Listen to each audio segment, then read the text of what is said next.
ស្ដំអូនខ្មៅក៏ខ្មៅផ្ទះវិញប៉ិនខ្ទមមិនធំម្ដាយបងមិនពេញចិត្តនឹង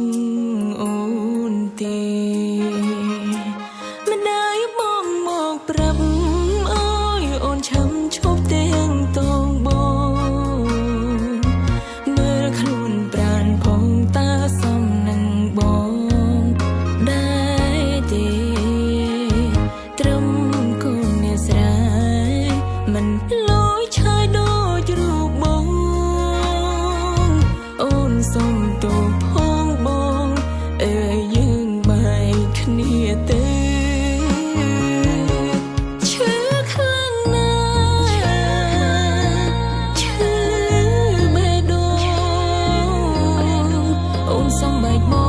ងបំពេញបំណងម្ដាយបងឲ្យគាត់ពេញចិត្តជូនពរបងឲ្យមានក្តីសុខតែថ្ងៃមុខកុំបាញ់ស្គាល់គ្នាទៀតអី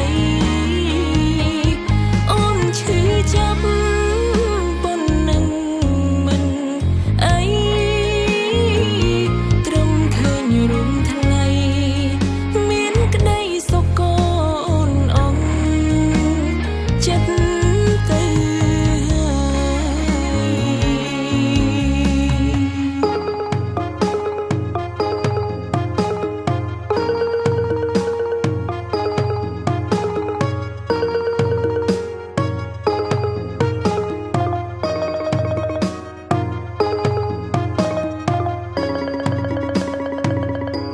ឈឺខ្លាំងណា